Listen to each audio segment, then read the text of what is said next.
So the current conversation around Russia's involvement in the US election, I think, is a quickly unfolding one, and there's a lot of information that is yet to come to light.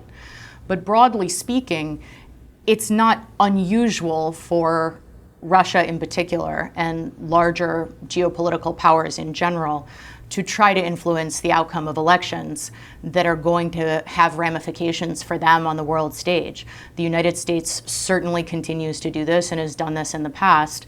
You know, Carnegie Mellon did a really valuable study of elections from 1946 through to current day, and found that 11% of elections conducted around the world in every country for that entire period of time had influence from either Russia or the United States, and 70% of those instances of influence were the United States rather than Russia.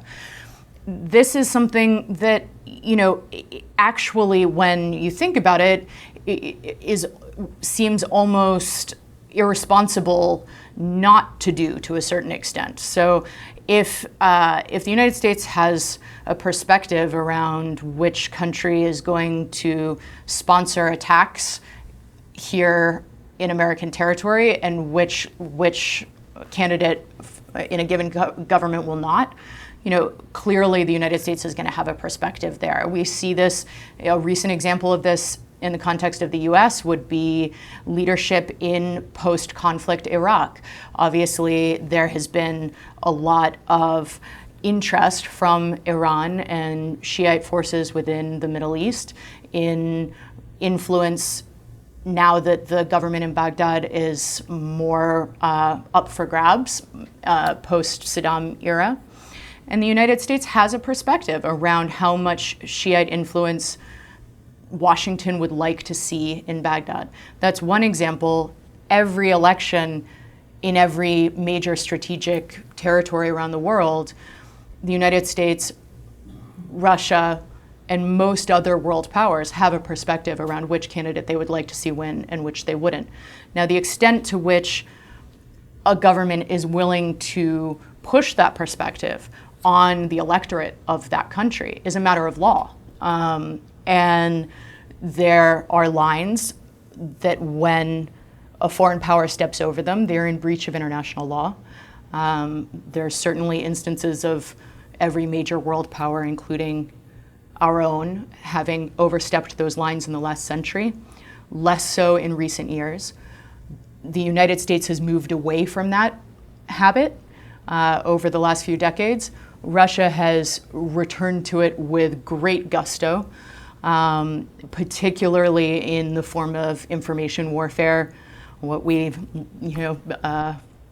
come to know as fake news. And we are just seeing the very, very beginning tip of the iceberg there. You know, we are already seeing artificial intelligence and computer programs that are able to take, based on a small bank of words and a few images, any world leader and have them convincingly say on video whatever the program would like them to say.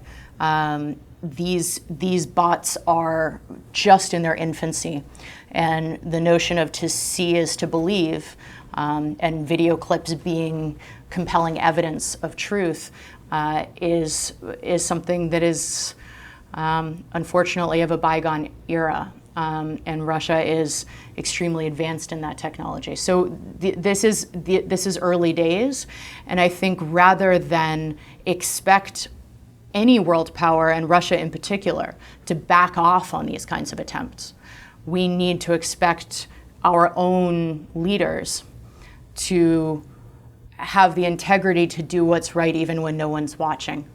When I trained in service for the US government, the inside of our manual said, integrity is doing what's right when nobody is watching. And the temptation to yield to influence in exchange for power is built into representative democracy. And by the way, it's not just foreign powers like Russia and Moscow. It's our own special interests in this country, which can yield influence that can be just as damaging. And so this is not an issue that's going to go away for us. I don't think we're going to be able to, beef up our cybersecurity over the next couple of years and bid this threat farewell. And so while we will continue to be vigilant against it in every way that we can, I think we also need to rely on ourselves and our leadership to fend off that temptation if it does make it through the barricades and present itself in the room when nobody's watching.